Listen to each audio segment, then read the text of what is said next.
Olá pessoal, sejam bem-vindos à primeira aula, de Álgebra 1. Sou o professor Anderson Martinhão. Bom, iniciando então, vou ser professor de vocês de Álgebra 1, Nossa disciplina é semestral, tá?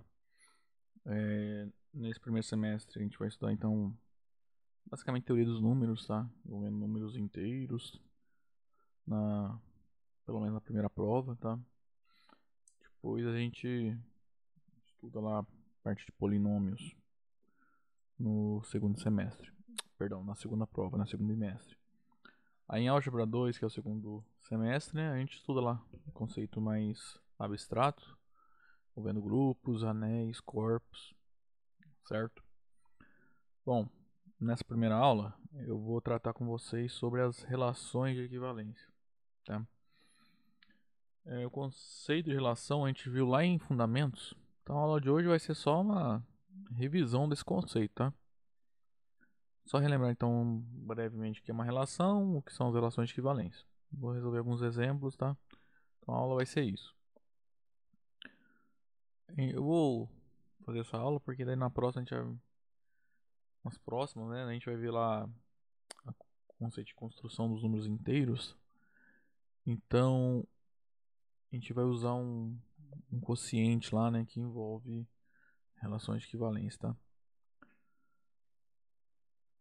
Então, o conceito de relação é basicamente uma generalização, você pode pensar assim, de algumas relações que a gente já usa na matemática, tá? No dia a dia. Por exemplo, relação menor ou igual, tá? Que pega dois números, e compara qual que é menor, qual que é maior. Também uma outra relação que a gente usa é a de estar contido, né? Um conjunto estar contido em outro, tá?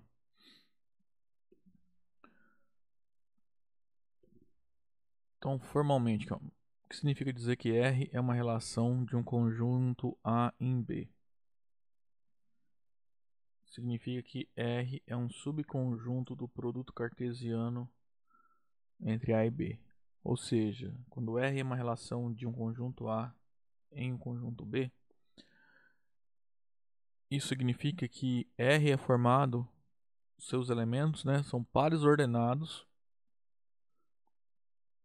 tais que as primeiras coordenadas são elementos do conjunto A e as segundas coordenadas desses pares são elementos do conjunto B, tá? Então, quando eu falo em relação, estou falando em conjuntos de pares ordenados. É um conjunto cujos elementos são pares ordenados, tá?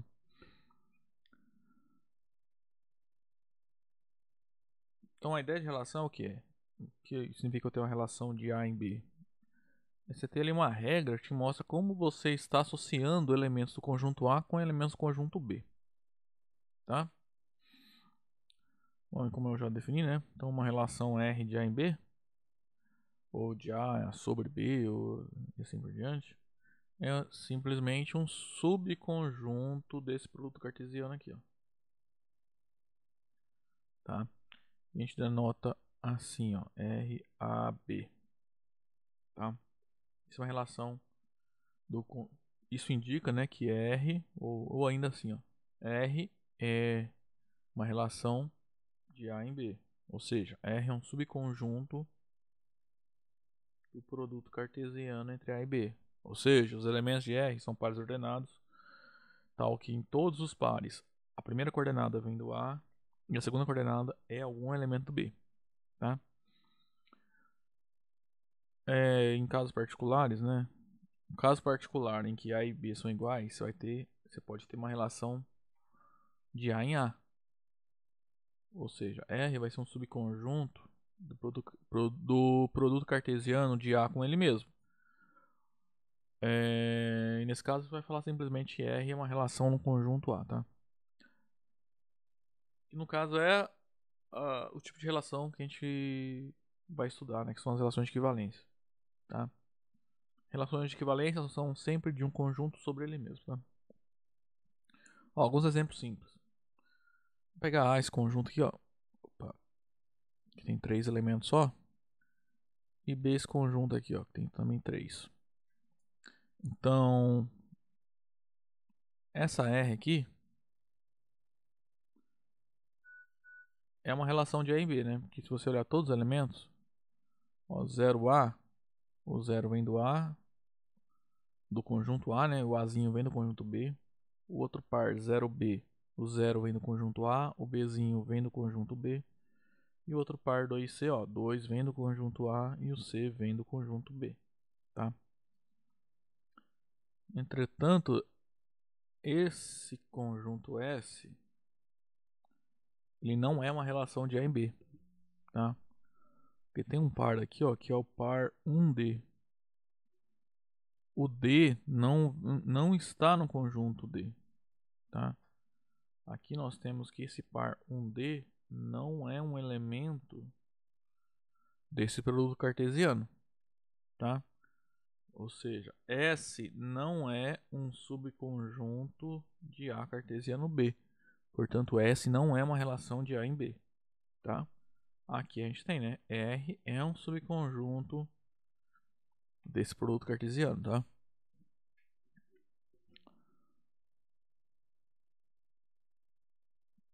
Bom, essa definição aqui é só a notação que a gente usa, né?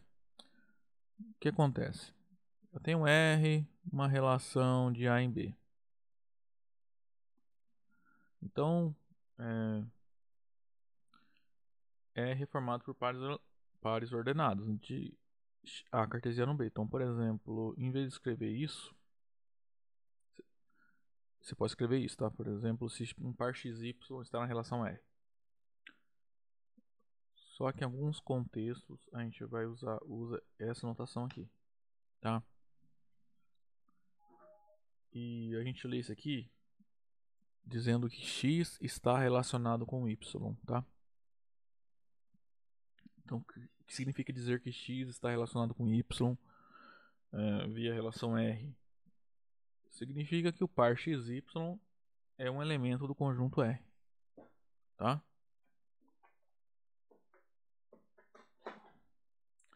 Bom, e é claro, quando o x não estiver relacionado com y, né, a gente vai anotar assim, ó. Isso aqui é equivalente a dizer que o par xy não pertence à minha relação R. Bom, como eu falei, né, todos os conceitos a gente já viu lá em fundamentos, né? Por exemplo, pega essa relação R aqui, ó. Note que ela tem 6 elementos, né? Então, tem um par 0D, 0E, 1D, 1F, 2C, 2D. O que acontece aqui? Eu posso falar que o 0 está relacionado com D, o 0 está relacionado com E, o 1 está relacionado com D, o 1 está relacionado com F, 2 está relacionado com C, 2 está relacionado com D. Tá? Olha aqui, ó. 1 está relacionado com F, 2 está relacionado com C, por exemplo. Só que o 1 não está relacionado com E. Por quê? Porque se você olhar ali, ó, o par 1E não pertence ao conjunto R. Também 0 não está relacionado com F, porque 0, par 0F não está no conjunto R, certo?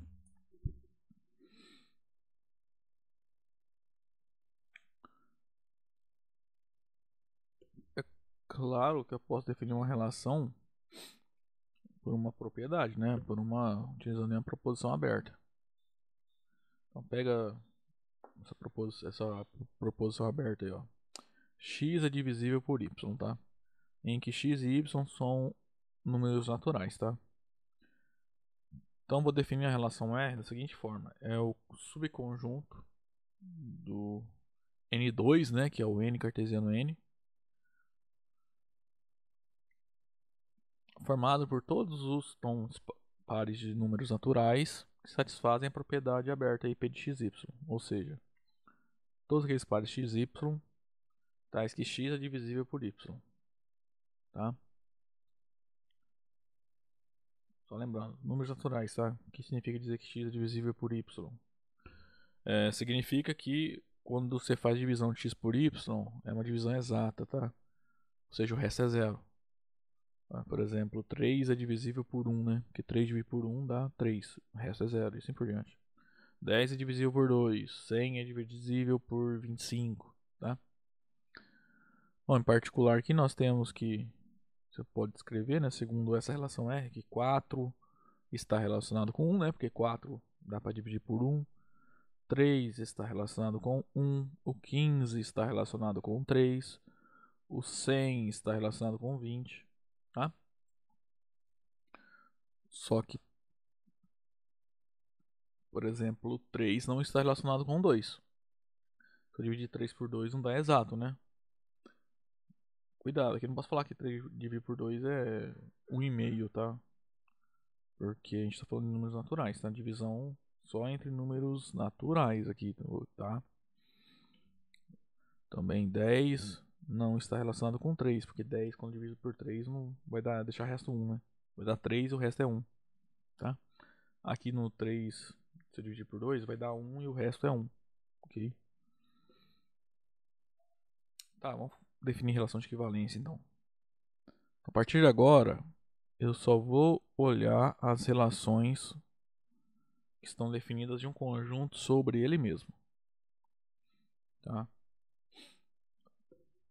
A partir de agora, quando eu falar uma relação, é sempre sobre um conjunto A, tá? O que significa? Que R vai ser nesse caso aqui, né? Que R é um conjunto cujos elementos são pares ordenados, tal que em todo par, as duas coordenadas são elementos do conjunto A. Vamos lá, quando que uma relação sobre A, aí lembrando que os detalhes, né? A R tem que ser uma relação não vazia, né? Então R é um conjunto não vazio. Então tem pelo menos um elemento, né? Um par ordenado ali. E o A também é um conjunto não vazio, tá? Deixa eu falar que R é reflexiva quando todo elemento do conjunto A, né, está relacionado com ele mesmo, tá? Ela é simétrica quando vale a simetria, né? Ou seja, todo par, se tem um par x e y na relação, o par de yx tem que estar também. Isso tem que ser verdadeiro para todos os elementos x e y no conjunto. E ela é transitiva se vale o que a gente chama de transitividade. Ou seja, vale isso aqui, ó. Se eu tenho um x, para quaisquer x, y e z que eu pegar ali no meu A. Se o x está relacionado com y e o y está relacionado com z, então o x está relacionado com z. Tá? Quando uma relação ela é reflexiva, simétrica e transitiva, a gente fala que ela é uma relação de equivalência. Tá? Quando a gente estudou lá atrás em fundamentos, a gente viu um quarto tipo de relação, que são as relações antissimétricas. Tá? Para definir relação de equivalência, não preciso desse conceito, tá? Não, nem vou comentar aqui. Tá? Então, para provar que uma relação é de equivalência, tem que provar as três coisas: que ela é reflexiva, ela é simétrica e ela é transitiva. Tá? Vamos fazer um exemplo aqui, que é o exemplo mais clássico, que é a relação de igualdade de números reais. Tá? Então note que minha relação funciona assim, vou chamar de R ela. Tá? É o conjunto formado por todos os pares x e y do R2, tais que x igual a y. Então, nesse caso, por exemplo, você tem que o 1 está relacionado com 1, o 0 está relacionado com 0, o meio está relacionado com meio, o menos raiz quadrada de 5 está relacionado com menos raiz quadrada de 5 e assim por diante. Um elemento, né, vai valer assim, ó, a propriedade, né? X está relacionado com y, se e somente se x igual a y. Tá? Então, por exemplo, 1 não está relacionado com 2. Tá? Vamos provar então que ela é reflexiva.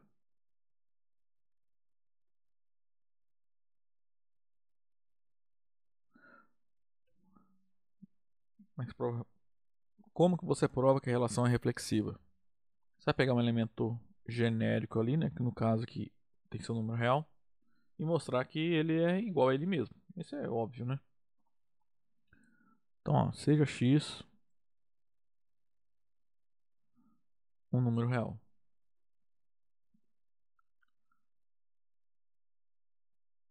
é claro que x é igual a x.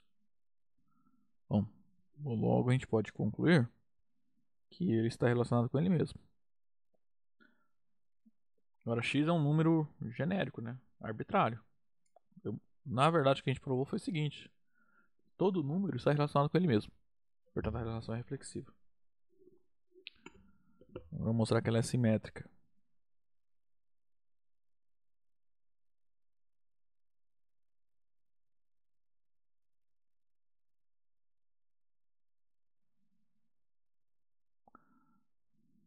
Bom, isso aqui é seguir uma receita de bolo, né?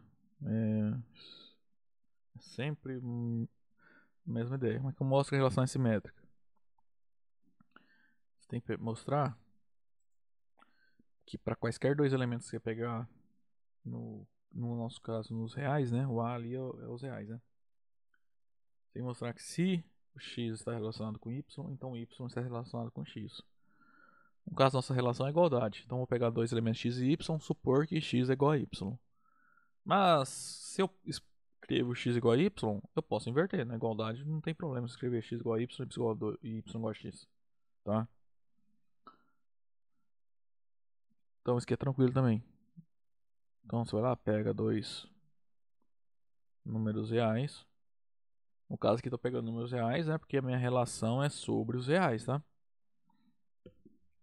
E supõe.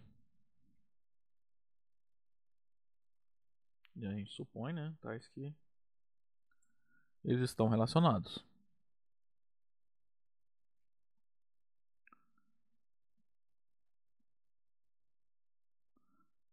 Agora, olha só. Dizer que x está relacionado com y é equivalente a dizer que x é igual a y, por definição da nossa relação. Só que tanto faz, né? Igualdade escrever A igual a B, B igual a A. Então eu posso inverter. Só que isso aqui é definição de y estar relacionado com x.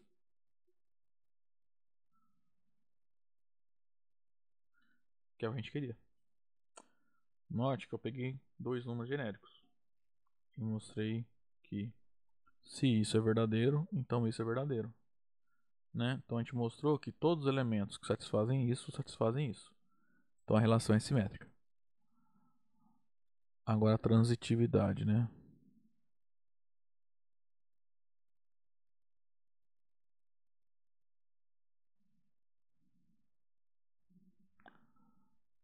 Como se mostra que a relação é transitiva?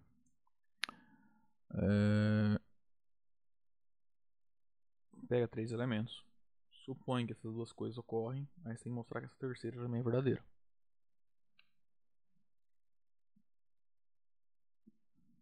Então a gente vai lá e sejam. Vou pegar três números reais.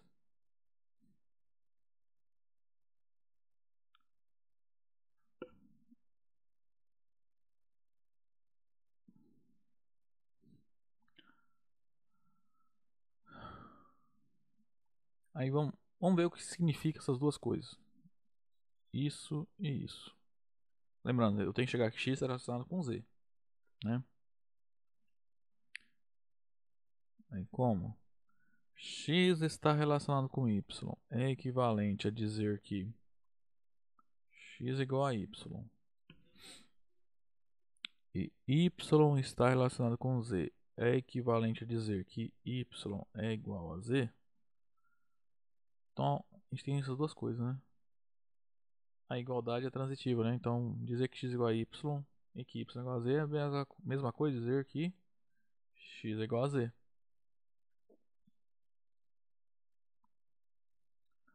Então, segue que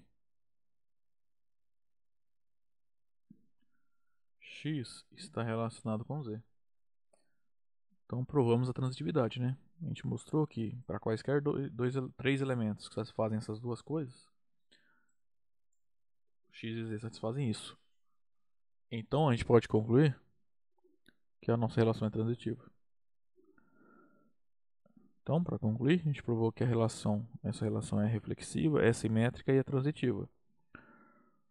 Portanto, ela é uma relação de equivalência. Portanto, R é uma relação de equivalência sobre os números reais.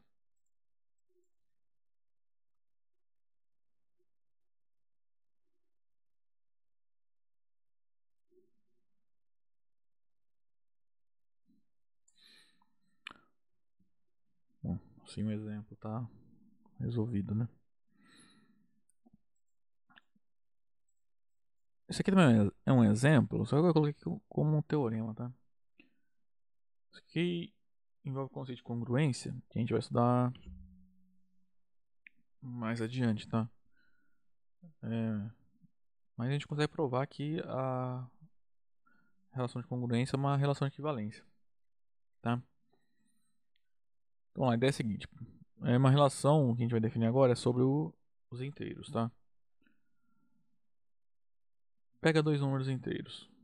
A gente vai falar aqui A e B, né? A gente vai falar que A é congruente a B módulo 2, tá? O 2 está fixo, tá? Nesse exemplo aqui. Então, o que significa dizer que A é congruente a B módulo 2? Notação que a gente usa é essa. A congruente a B módulo 2, tá? Assim que você lê. A congruente a B módulo 2. Quando que isso aqui é verdadeiro? Se a diferença é divisível por 2, ou é um múltiplo de 2, ou seja, é par. Então você faz A menos B. A menos B tem que ser par. Ou seja, se eu pegar A menos B e dividir por 2, vai dar uma divisão exata. Isso é equivalente a dizer, né? Então que A é congruente a B módulo 2 equivale a dizer que existe um número inteiro de modo que A menos B é da forma 2K. Tá? Vamos provar então que essa relação de congruência módulo 2 é uma relação de equivalência. Eu vou fazer módulo 2. Mas depois aqui ó, tem a generalização para módulo M, onde M é um inteiro positivo qualquer. Tá? A demonstração nesse caso é análogo, tá? Só que em vez de usar o número 2, você vai usar o número M. Eu vou demonstrar esse e o outro eu deixo de exercício para vocês, tá?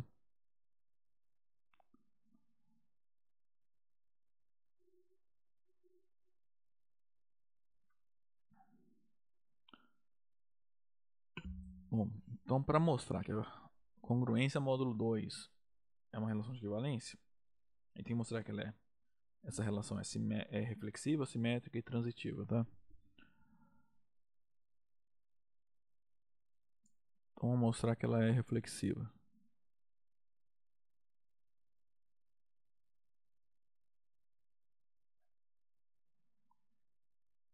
Então tem que mostrar que todo elemento está relacionado com ele mesmo.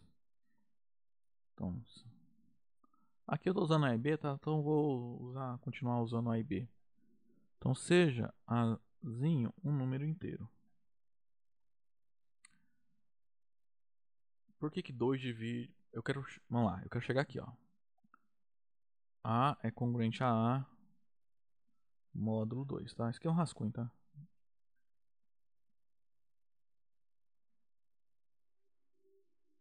Isso é equivalente a dizer o quê? Que A menos A é divisível por 2. Só que A menos A é 0. E 0 é divisível por 2, né? 0 dá pra dividir por 2, tá? 0 dividido por 2 é 0, tá? Cuidado, o que não tem é dividir por 0. Tipo, 2 dividido por 0 não existe. Mas dividir 0 por 2, tranquilo, existe. É 0, tá? A resposta. Então é tranquilo, né? Todo elemento, todo número que eu pegar é congruente a ele mesmo. Porque quando você faz a diferença de um elemento com ele mesmo dá 0, e 0 é divisível por qualquer número é, inteiro não nulo, né? Então aqui. É claro que A menos A é igual a 0. É claro que A é congruente a A módulo 2.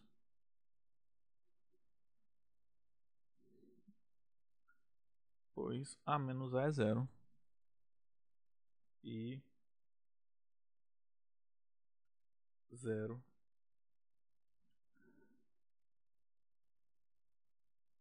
Zero é par, né? Zero é divisível pelo número 2. Com isso a gente prova que a relação é reflexiva. Agora, por que ela é simétrica?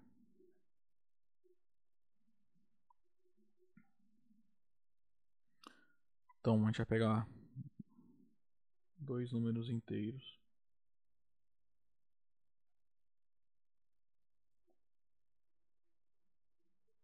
Tais que A é congruente a B módulo 2.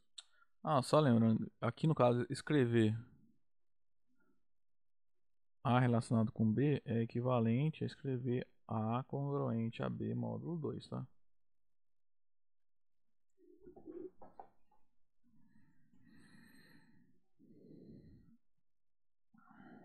Então, tô pegando dois elementos que estão relacionados. A gente quer chegar a B congruente a A módulo 2. Ou seja, eu tenho que mostrar que B menos A é divisível por 2. Só que vai ser porque B menos A é o oposto de A menos B. E o que equivale? Se um número inteiro, no caso aqui nosso é o 2, divide um outro número, ele divide seu oposto, né? Por exemplo, 2 divide 4. 2 divide menos 4. O 2 divide o 10. 2 divide menos 10. 2 não divide 7. 2 também não divide menos 7. É isso que a gente vai usar aqui, né? Vamos lá, como? Olha só, dizer que A é congruente a B módulo 2 é equivalente a dizer que existe um número inteiro K tal que o A menos B é da forma 2K. Isso é equivalente a dizer que existe um inteiro K. Então vou fazer o seguinte, vamos multiplicar essa igualdade, os dois membros por menos 1. Então a igualdade mantém, né? Então, isso é a mesma coisa dizer que menos o oposto, né, de A menos B é igual ao oposto de 2K.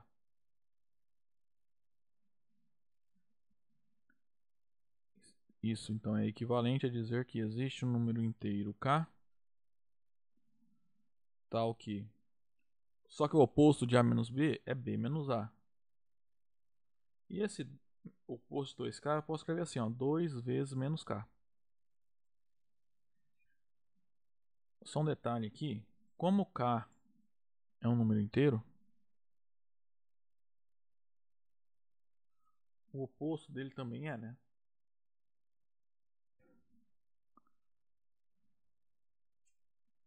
Então isso aqui, que lembra, para dizer que um número está relacionado com o outro, isso aqui vai dizer que existe um inteiro, tal que se a diferença dos dois números é da forma 2 vezes esse inteiro. No caso aqui, ó, se esse número não fosse inteiro, eu não poderia afirmar que B é congruente a A módulo 2. Só que sendo K um número inteiro, menos K também é. Portanto, eu posso afirmar que B é congruente a A módulo 2.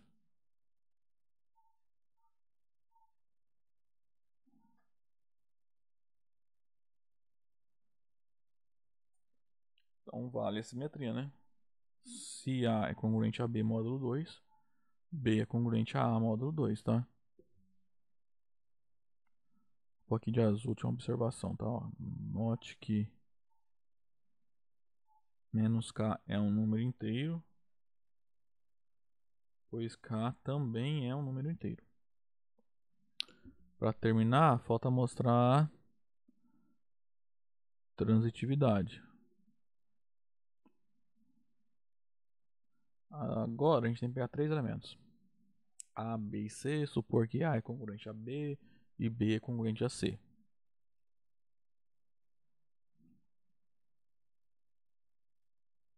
Sejam A, B e C três números inteiros tais que A é congruente a B módulo 2 e B é congruente a C módulo 2. Note que... Bom, primeira coisa, vamos ver o que significa essas duas coisas aqui. Olha só, dizer que o A é congruente a B módulo 2 é equivalente a dizer que existe um número inteiro que eu vou chamar de K. Então, que o A menos B se escreve da forma 2 vezes K. E dizer que B é congruente a C módulo 2 é equivalente a dizer que existe um inteiro. Agora eu não posso usar K, né, que eu já usei aqui, ó. Então eu vou chamar de L. Número inteiro L tal que B menos C é igual a 2 vezes L. Tá? Aí, como nós estamos supondo que as duas coisas são verdadeiras, essas duas coisas aqui, ó, vou até mudar a cor de azul aqui, ó, são verdadeiras. Tá?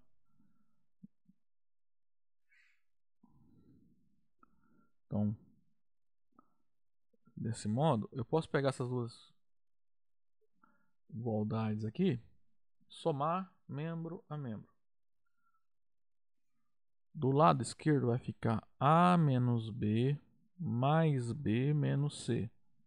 Do lado direito vai ficar 2K mais 2L.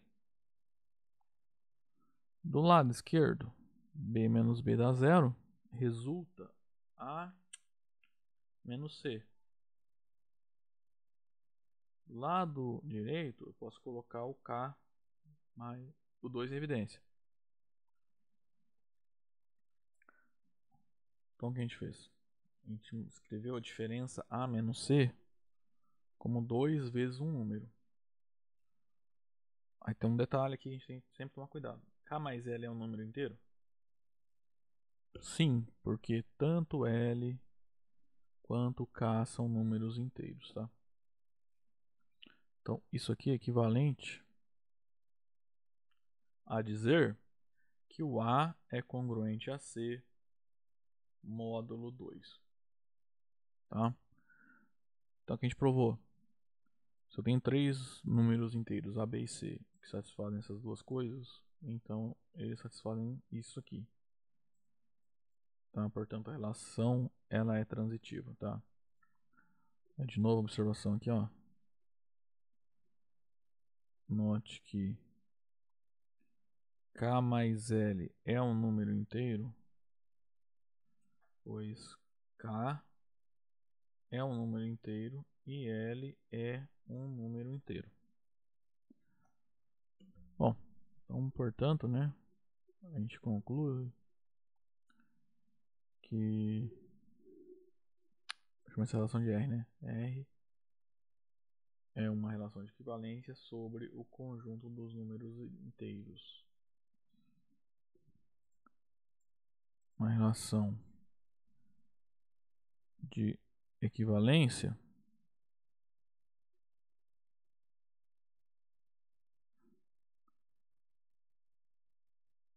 sobre Z. Bom, e como eu falei, né? O que a gente definiu ali atrás é um caso particular, tá? De congruência, congruência módulo 2. Você pode definir vários casos, tá? Para cada número inteiro não nulo, você tem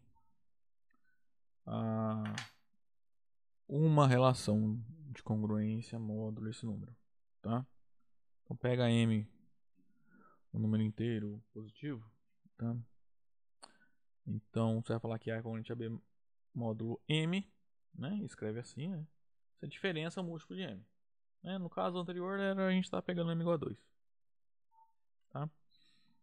E a relação definida dessa forma, né? Essa relação de congruência módulo M, com M fixado, M inteiro positivo, tá? Vai ser também uma relação de equivalência sobre os inteiros, tá? Aí esse aqui é a demonstração já como exercício, tá? Para vocês. Ó, é basicamente só copiar o que eu fiz aqui pro 2, aí no lugar do 2 põe M. Só, não tem mesmo segredo não. Bom, a gente vai definir então agora o conceito de classe equivalência.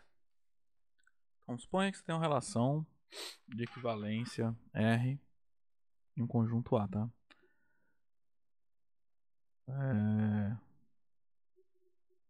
Para falar de classe de equivalência, não, o nome já fala, né? Equivalência. Você parte de uma relação de equivalência, tá? Então sempre, quando eu tenho uma relação de equivalência, como nesse caso, ela já fica implícito que ela é reflexiva, simétrica e transitiva, tá? O que acontece? Para cada elemento que você pegar aqui no conjunto A, a gente vai definir um subconjunto do A da seguinte forma: um conjunto formado por todos os elementos que estão relacionados com o Azinho, tá? A notação que eu vou usar vai ser A com a barra, que eu acho que ela é menos poluída. Então, você vai no conjunto Azão e pega todos aqueles elementos que estão relacionados com Azinho. Esse conjunto é a classe de equivalência de Azinho, tá? Ah, tem um erro aqui, ó. Aqui não é Azão, não. Aqui é Azinho, tá?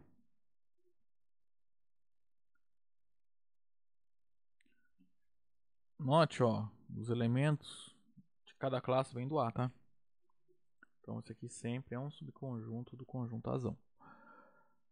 Então para cada elemento do conjunto A, você tem uma classe de equivalência dele, tá? Esse conceito aqui, vocês viram em GA. Primeira coisa que vocês estudaram no curso, né? Vetor. Primeiro exemplo de classe de equivalência que vocês viram. E o que é um vetor? Vocês lembraram? Você define lá o conceito de segmento orientado, né? E olha aquelas três características dos segmentos, né? Comprimento, direção, né? E sentido. Aí você pega todos aqueles vetores que têm essas três características iguais, né? Ou seja, todos os vetores são... Pega um vetor. Aí você pega todos os outros vetores, ou seja, todos os outros infinitos vetores que têm mesmo comprimento, mesma direção e mesmo sentido que ele. E pega, forma um conjunto. Esse conjunto é que a gente chama de vetor. Tá? Eu falei errado. Você pega um segmento orientado, olha o comprimento dele, olha a direção e olha o sentido. Aí você pega todos os outros segmentos orientados, tem mesma direção, mesmo sentido, mesmo comprimento que ele. O conjunto desses infinitos segmentos orientados é a classe de equivalência desse segmento orientado que a gente fixou no começo. Na verdade, vai ser a classe equivalente de qualquer um deles. Esse conjunto a gente chama de vetor, tá? E cada um desses segmentos orientados a gente vai chamar de um representante desse vetor. Tá? Por isso que a gente faz. Você pode representar, né, um vetor por flechas, né? Na verdade, cada vez você está representando um segmento orientado, mas cada segmento orientado vai representar o seu vetor, tá? Então aqui também, ó. Então, se eu tenho uma relação de equivalência sobre o conjunto A, pega lá no conjunto A um elemento e chama de Azinho, qualquer. Então define esse conjunto aqui, ó. Conjunto formado por todos os elementos do A que estão relacionados com Azinho. Tá? A gente vai ver várias propriedades daqui a pouco. Por exemplo, se tem um X que está nesse conjunto, esse conjunto A barra, né, a classe de A vai coincidir com a classe do X.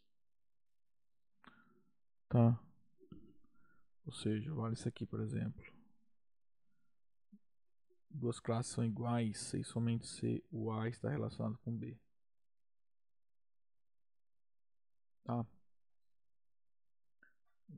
Então o que acontece? Você começa a poder representar a classe mais de uma forma. Tá? E isso a gente vai ter que tomar cuidado quando estiver lá na frente estudando as relações de congruência, por exemplo. Tá? Vai ser problema lá pra frente, né? Aí a gente consegue definir também o quociente, né, do conjunto A por uma relação. Então pega R é uma relação de equivalência. Então a gente acabou de definir o que são as classes de equivalência, né? são esses conjuntos aqui. Tá? O que acontece? Você pode pegar e formar um conjunto cujos elementos são essas classes. Ou seja, uma família é um conjunto cujos elementos são subconjuntos de A. Esse conjunto, que eu vou chamar de família, tá? É o que a gente chama de quociente, tá? Do A pela relação R. Daí a gente denota assim, ó. Aqui é no sentido de quociente, tá? Tipo, mais assim, tá? Então você vai pegar todas as classes possíveis utilizando elementos do conjunto A. Ok? Vamos fazer um exemplo. Deixa eu colocar as propriedades aqui primeiro. Vamos fazer um exemplo aqui, ó. Ó, meu conjunto A tem 3 elementos: Azinho, Bzinho e Czinho. Vou mostrar que R é uma relação de equivalência. Quem é R? Essa relação aqui, ó. Depois a gente determina as classes de equivalência.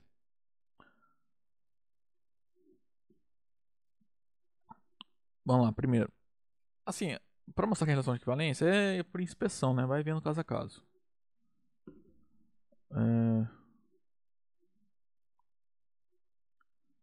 Então, olha só. Por que ela é reflexiva? Para ela ser reflexiva, todos os elementos têm que estar relacionados com ele mesmo, né? Tem que ter o A com A, o B com B, o C com C. Então, ela é reflexiva.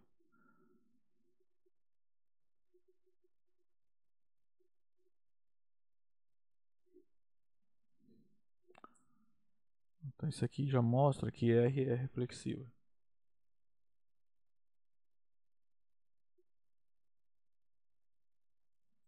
Agora, simétrica. Se mostrar que se o par está lá na relação, então se eu inverter a ordem dos elementos, eles também estão. Os pares têm duas coordenadas iguais, é óbvio, né, que isso vale, né? Então, o A está relacionado com A. Se eu inverter, vai continuar A está relacionado com A, né? Agora, AB. A está relacionado com B. Isso implica que o B está relacionado com A? Tem o par BA lá? Tem, né? Certo? O terceiro par é o BA. Bom, isso aqui a gente acabou de ver, né? Se eu inverter, né, vai dar o par da B, que está lá. É, BB e CC, né? Então não tem graça, né? Tem as duas coordenadas iguais.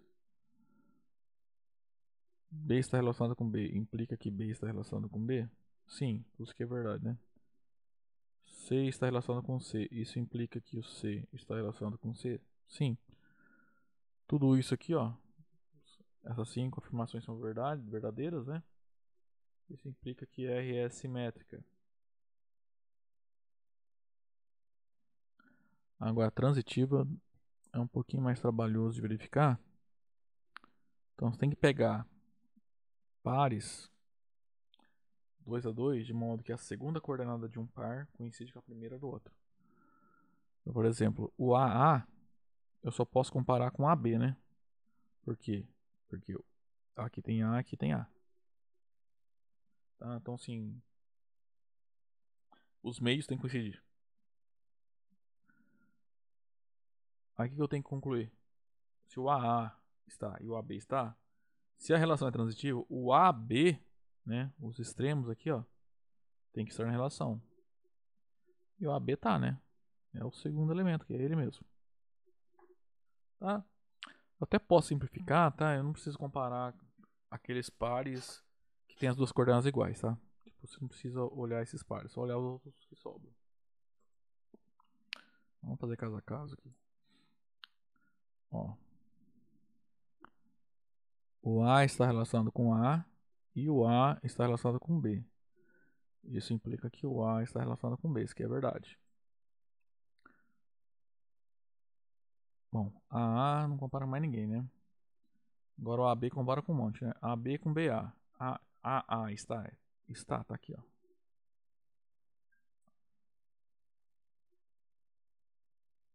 A está relacionado com B e B está relacionado com A. Isso implica que o A está relacionado com A.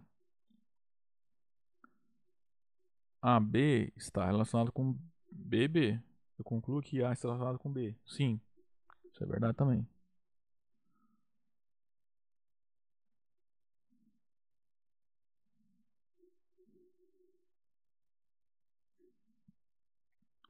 Agora AB acabou, né? Agora é o BA. O BA também posso comparar com dois, né? Com a A e a B. Então, o B está relacionado com A e o A está relacionado com A. Isso implica que o B está relacionado com A? Sim, né? Agora com a B. BA e AB. B está relacionado com A e o A está relacionado com B. Isso implica que o B está relacionado com B? Sim, né? O BB está lá. Agora falta o par BB. Opa. BB. Eu só vou comparar com BA, né? Que também vai dar certo, né?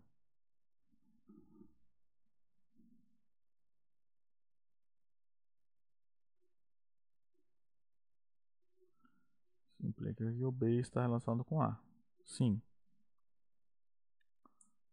Ó, o par CC, não vou comparar com ninguém, porque não tem nenhum cuja primeira coordenada começa com C. Apenas CC. Ó, isso aqui já serve para mostrar que a relação é transitiva, tá? Assim, se fosse extremamente formal, eu teria que comparar assim a com a B com a B com a B não, né? BB com BB, CC com CC, né? Mas não precisa pegar os casos que os dois pares são iguais, porque vai ser óbvio, tá?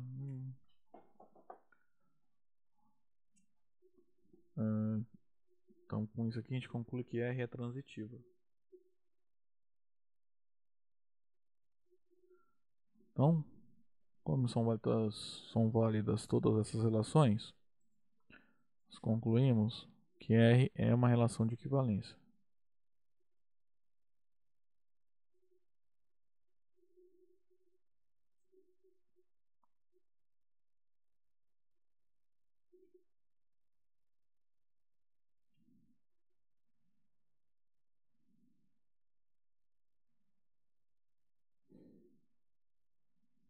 Sobre aquele conjunto A, né? Que é o conjunto que contém o A, B e C. Bom, a gente vai determinar as classes, né? Então, lá temos quem é a classe do A segundo essa relação R. É o conjunto, uma definição, formado por todos os elementos do conjunto A que estão relacionados com o Azinho. Então, olha os pares em que aparece o Azinho. É o Azinho, o Bzinho, só, né? Esse conjunto tem o A e o B. Além que eu falei, se o A está com o B, então as classes são iguais.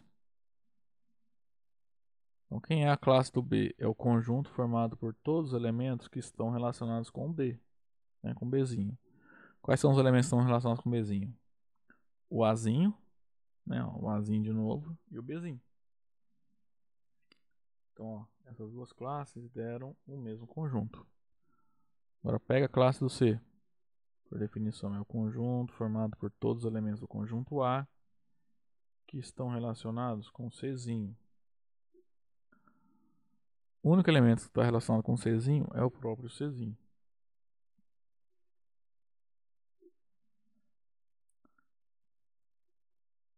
Então, ó, essas são as classes de equivalência, né? Do Azinho, Bzinho, Czinho, segundo essa relação.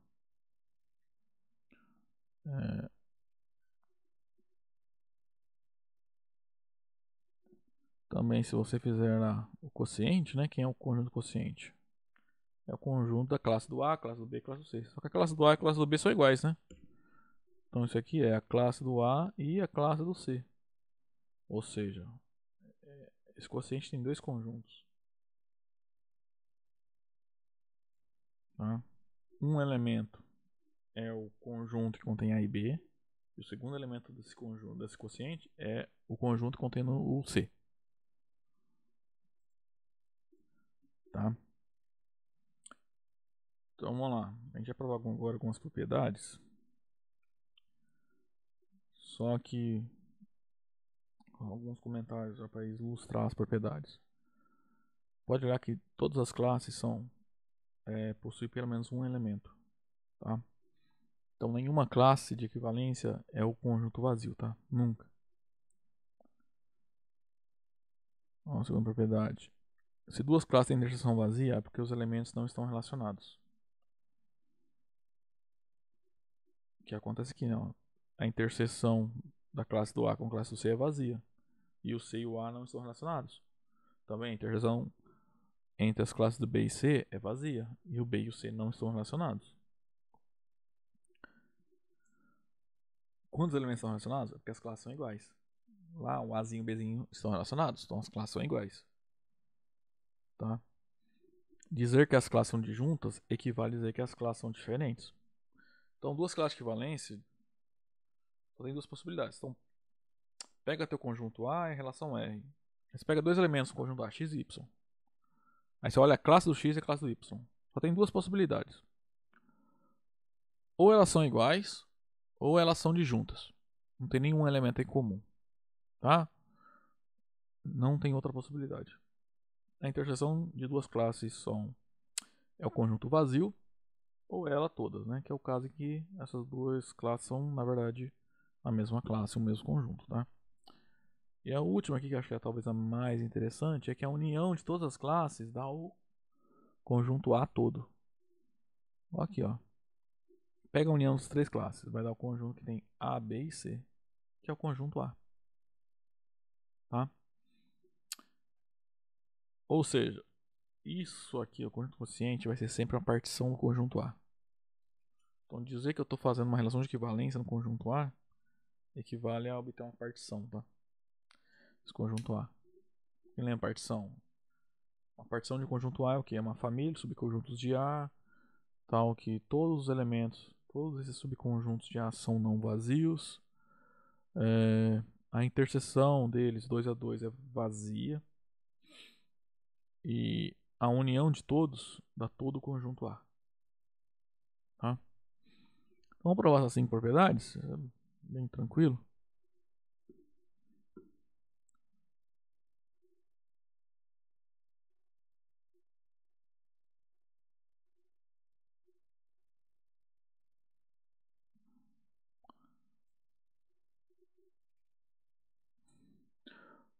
Ó, o item é verdadeiro por quê? Pega Azinho qualquer lá no conjunto A. É claro, sendo R uma relação de equivalência, Azinho está relacionado com Azinho. Logo, o Azinho pertence à classe do Azinho, então a classe é não vazia. Tá?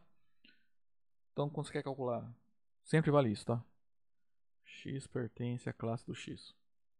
Sempre. Porque para falar em classe de equivalência, você tem que ter por trás ali uma relação de equivalência, tá? Ou seja, a relação tem que ser reflexiva.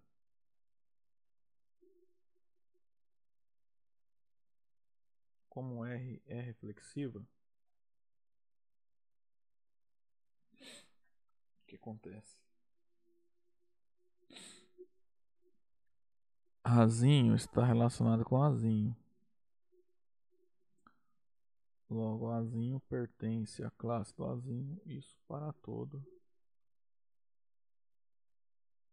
Azinho que você escolher ali no conjunto A. Bom, não tem segredo. Né?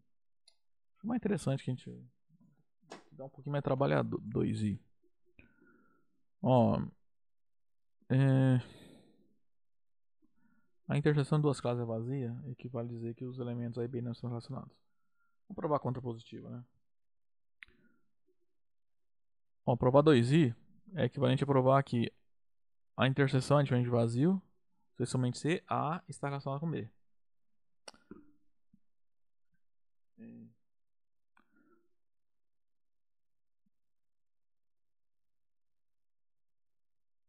Essa interseção ser diferente de vazio equivale a dizer que existe um X pertencente a A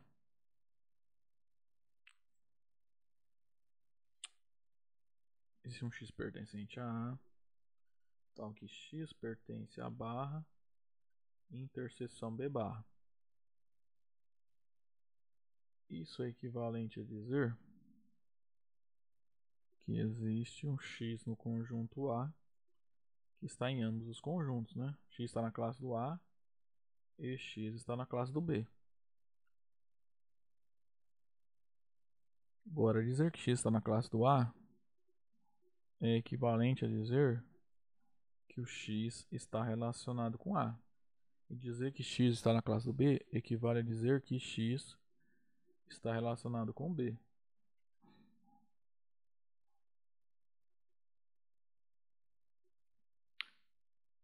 A ideia é concluir que A está relacionado com B, né? Aqui a gente vai usar a simetria e a transitividade, tá? Usa a simetria aqui primeiro. Isso equivale então a dizer que o A está relacionado com X e X está relacionado com B, né? R é uma relação de equivalência, tá? Então ela é simétrica e transitiva, tá? Então eu posso usar essas propriedades aqui. Então isso é equivalente a dizer que existe um X no conjunto A. Agora uso a transitividade nessas duas. Se o A está relacionado com X e se o X está relacionado com B, eu posso concluir que o A está relacionado com B.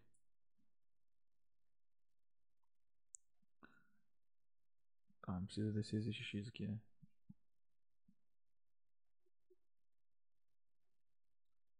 Então a gente provou dois sim, né? A gente provou pela contrapositiva, tá? Mas tá provado.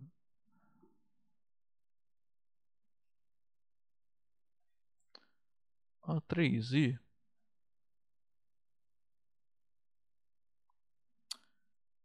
vamos lá.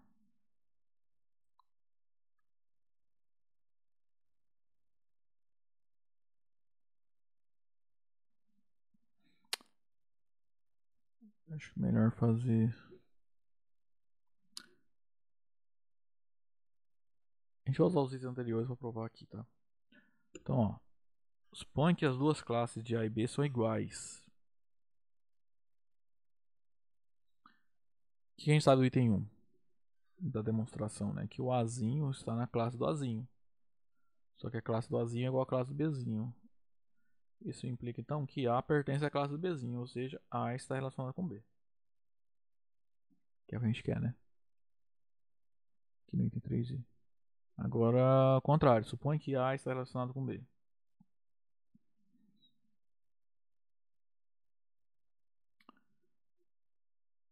Se o A está relacionado com B,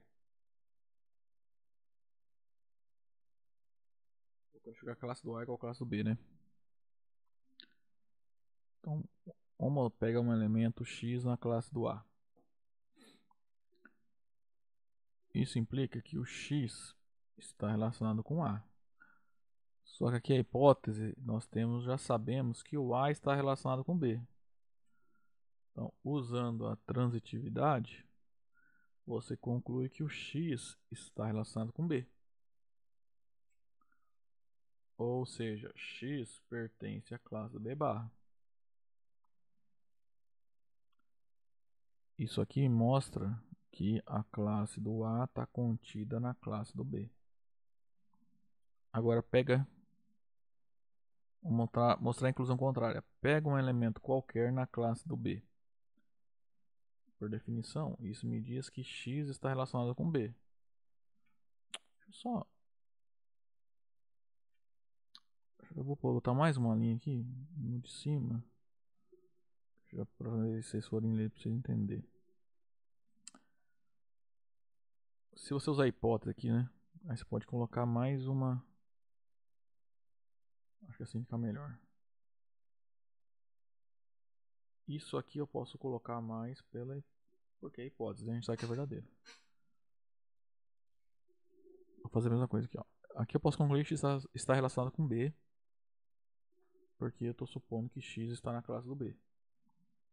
Aí usa a hipótese aqui, X está relacionado com B e o A está relacionado com B. Agora se usa simetria, né, nesse A está relacionado com B, então você conclui que B está relacionado com A. Aí aqui você usa a transitividade para concluir que X está relacionado com A. Ou seja, X pertence à classe do A. Então, o que a gente acabou de mostrar.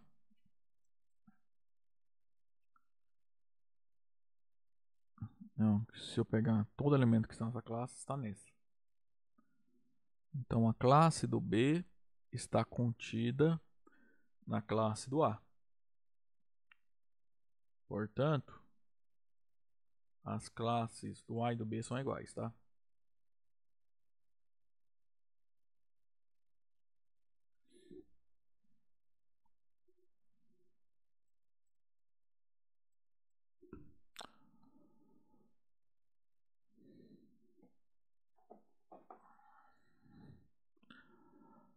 Hum, 4i. Bom, essa 4i basicamente é juntar essas duas aqui, né? A 2i e 3i. Olha só. Se a interseção é vazia, isso equivale a dizer que isso aqui é verdadeiro, né? A não está relacionado com B. Ou seja, isso aqui é falso. Isso aqui é falso, isso aqui é falso. Ou seja, são diferentes. Tá?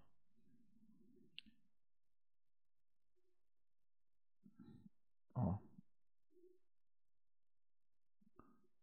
A barra interseção B barra igual a vazio é equivalente a dizer que o A não está relacionado com B. Aqui é o item 2i, né? Quem já provou. Isso é equivalente a dizer. Vamos pôr assim para entender aqui. Isso aqui é falso.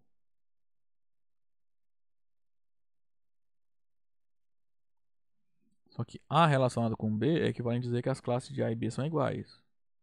Então isso aqui é equivalente a dizer que a classe do A ser igual à classe do B é falso. Ou de maneira equivalente, a classe do A é diferente da classe do B. Então se você juntar o item... Vamos ver.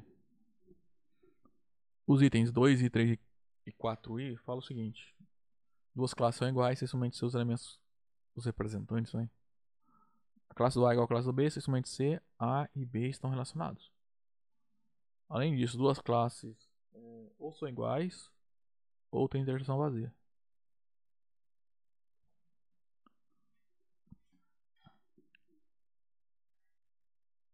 Então, se elas forem iguais, a interseção é tudo, né? Porque estão relacionados. E se as classes forem diferentes, a interseção é vazia. Aí o item 5i é aquela da união, né? Mostrar que a união de todas as classes é todo o conjunto A. Ó, se você olhar a definição aqui, cada classe aqui é um subconjunto de A. Então, quando você faz união de subconjuntos de A, é claro que essa união está em A. É claro, então, que essa união das classes do A, com Azinho variando no conjunto A, é um subconjunto de A, pois a classe de Azinho está contida em A por definição, né? Isso para todo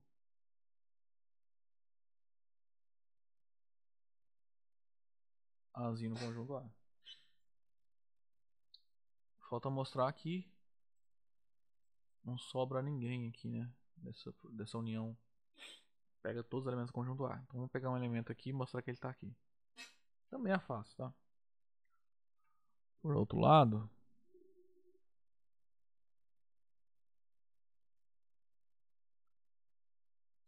seja X um elemento do conjunto A. X? É, melhor chamar de X. Vamos lá, temos que... Como a gente viu, esse X está na classe do X. Tá? Lembra, todo elemento está na classe dele. Logo é claro, né? A classe do X, eu estou utilizando ela nessa união. Tá? O Azinho que está variando. Quando o Azinho vale X, né, o valor dele for X, a classe do X aparece aqui. Então esse X vai estará nessa união, tá? Logo, X pertence à união a essa união. donde A está contido na união. Tá? Então, se você comparar essas duas inclusões aqui, você conclui que os conjuntos são iguais. Portanto, essa união aqui é igual ao conjunto A. Bom, com isso a gente encerra então, né, a demonstração desse teorema aqui.